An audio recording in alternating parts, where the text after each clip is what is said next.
Hello everyone, I really hope you are doing great. Welcome to lecture number 6 of IPC BNS Case Law Series। और आज हम लोग intoxication के कुछ landmark cases देखेंगे। सबसे पहला जो आज हमारे पास केस है that is DPP versus beard. इसे डायरेक्टर ऑफ पब्लिक प्रोसिक्यूशन भी कहते हैं और आप डीपीपी वर्सेस बियर्ड से ये प्रचलित है। ठीक है, सो क्या हुआ था in this case, a 13-year-old girl was passing by a malaria in the evening. ठीक है, 13 साल की लड़की थी, वो मलेरिया से गुजर रही थी। A watchman who was drunk saw her and attempted to rape her. उसको देखा और जो है रेप करने की कोशिश की। ड्रंक था, पिया हुआ था।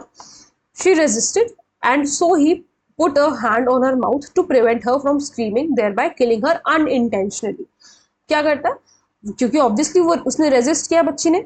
अब उसने रेजिस्ट किया तो उसने उसके मुंह पर हाथ रख दिया ताकि वो उसकी आवाज किसी को सुनाई ना दे, जो वो चीख रही है उसकी आवाज किसी को सुनाई ना दे, thereby killing her in end. अब उसने मुंह पे हाथ रखा था तो इसकी वजह से जो है उसको उसकी डेथ हो गई। House of Lords convicted him for murder. Convict किया गया उसको मर्डर के लिए। And the following principles were laid down. Following principles laid down. क्या लेड डाउन हुआ? If the accused was so drunk that he was incapable of forming the intent, down required, intent ये down ना, यहाँ का down ये यहाँ आ गया, इसको छोड़ दो, फिर से पढ़ते हैं। इफ द अक्यूज वो सो ड्रंक, अगर वो इतना ज्यादा ड्रंक था कि वो इंटेंशन फॉर्म नहीं कर पा रहा था जो कि उसको चाहिए होता उस वक्त वो क्राइम करने के लिए, that he was incapable of forming the intent required, he could not be convicted of a crime for which only intent was required to be proved। तो उसके लिए जो है उसको कन्विक्ट नहीं किया जा सकता। पहली चीज ये लेट डाउन करी गई अगर वो इतना ड्रंक था। दूसरी चीज, insanity whether produced by drunkenness or otherwise is a defense to the crime charged। insanity किसी भी तरीके से हो वो एक डिफेंस है। ठीक है, the difference between being drunk and diseases to which drunkenness leads is another. कह रहा है ड्रंक होना एक अलग बात है और ड्रंकनेस से, मान लीजिए जैसे कोई बहुत अगर लंबे समय तक पीता रहता है तो उसका दिमाग पे मतलब असर करता है और मतलब क्या ही जो भी बीमारियां हो सकती हैं पीने से। तो कोर्ट ने कहा कि दोनों बातें अलग अलग है। शराब पीने में और उस अल्कोहल से किस तरीके की क्या डिजीज होती हैं, दोनों बातें अलग अलग है। तो farmer is no excuse.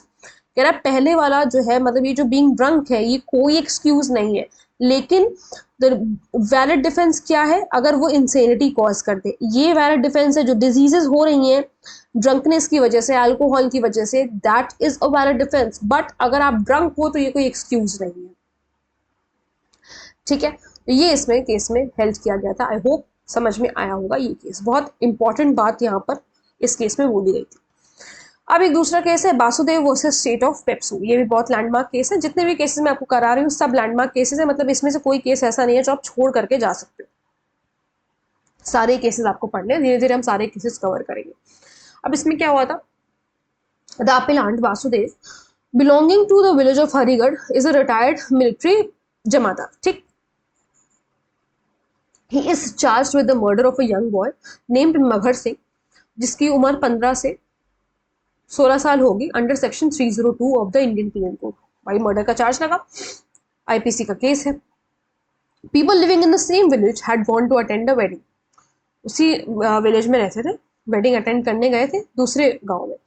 All of them went to the house of the bride to take the midday meal on 12th March 1954. Some had settled down in their seats and some had not। अब भाई इतने सारे लोग थे तो कुछ लोग अपनी जगह पर मतलब सीट उनको मिल गई तो वो बैठ गए थे, कुछ नहीं बैठ पाए थे। द अपीलांट आस्क्ड मगर सिंह, अपीलांट ने जो है मगर सिंह से उस बच्चे से पूछा। अपीलांट कौन? वासुदेव। उसने पूछा कि young boy to step aside a little, मतलब कि हट जाए ताकि वो अपनी सीट जो है जो भी वो चाहता है वो ऑक्यूपाई कर पाए, उसे बैठ पाए। However, मगर सिंह डिड नॉट मूव। बच्चा जो है नहीं हिला वहां से। The appellant whipped out a pistol, अपने जो है उसने पिस्टल निकाली अपनी जेब से and shot the boy in the abdomen, और जो है उसको जो है पेट में उसको गोली मार दी। The injury proved to be fatal. Injury क्या हो गई? इंजरी फेटल हो गई भाई, उसको एब्डोमेन में गोली लगी और वो मर गया। In the present case evidence proved that the accused was capable of moving himself independently and talking coherently. Present case में क्या प्रूव हुआ? ये प्रूव हुआ कि अक्यूज केपेबल था खुद को इंडिपेंडेंटली मूव करने में, बोलने में। He also came to the दरवाजा ऑफ नाथ सिंह हिमसेल्फ, खुद दरवाजे तक भी चल करके गए। After shooting the deceased he also attempted to get away, भागने की भी कोशिश करी शूट करने के बाद, which proved that he realise the consequences of his action, जिससे ये प्रूव हो गया कि उसको पता था कि जो उसने किया है उसके कॉन्सिक्वेंसेज क्या होंगे, उसके रिजल्ट्स क्या होंगे।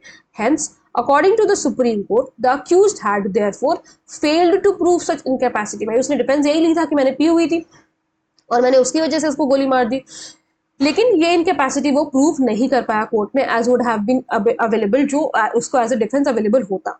And so the law presumes that he intended the natural and probable consequences of his act, कि उसको जो है पता था कि क्या उसके कॉन्सिक्वेंसेज होंगे जो ये काम उसने किया। In other words that he intended to inflict bodily injury to the deceased, और ये कहा जा सकता है कि उसका इंटेंशन था उसको बॉडीली इंजरी इन्फ्लिक्ट करने का, उसको बॉडीली इंजरी देने का एंड उस बच्चे को, and bodily injury intended to be inflicted was sufficient in ordinary course of nature to cause death. और ये जो बॉडीली इंजरी उसने इन्फ्लिक्ट करी, भाई अगर आप किसी के अब्डोमेन में अगर आप शूट कर रहे हो तो ये पर्टिकुलर इंजरी सफिशिएंट है to cause someone's death. Murder का वो है, आपने पढ़ा होगा, हम लोगों ने पढ़ा है, ordinary course of nature to cause death, this was sufficient to cause death. The conviction and sentence were held right, और ये कन्विक्शन और सेंटेंस था भाई, क्योंकि अपील में गया था तो कन्विक्शन कहा कि सही है सुप्रीम कोर्ट ने, और सेंटेंस को भी सही ठहराया। अच्छा, The evidence of drunkenness falling short of proving incapacity in the accused to form the intent necessary to commit a crime, and merely establishing that his mind was affected by the drink so that he more readily gave away to violent passion, does not rebut the presumption that a man intends the natural consequences of that। कह रहा है ये जो drunkenness का evidence नहीं prove कर पाए, वो फॉलिंग शॉर्ट हो गया to form the intent to commit a crime and establishing his mind. तो इसमें इनका क्या कहने का मतलब है, इसमें सुप्रीम कोर्ट ने ये कहा कि ये जो एविडेंस आप नहीं दे पाए हो अपनी इनकेपेसिटी को, आप जो है मतलब ये आप ड्रंक थे, ये चीज़, ये इससे कोई फर्क नहीं पड़ता। क्यों? अगर आप सिर्फ ये बात स्टैब्लिश कर रहे हो कि आपका जो दिमाग है वो ड्रिंक की वजह से इफेक्ट हो गया था, जिसकी वजह से ये काम हुआ, जिसकी वजह से आप थोड़ा सा और वायलेंट हो गए, ये कोई इस प्रिजम्पशन को रिबट नहीं कर देता। रिबट करने का मतलब है ये इस प्रिजम्पशन को नहीं झुटला सकता कि आपको नेचुरल कॉन्सिक्वेंसेज नहीं पता थे।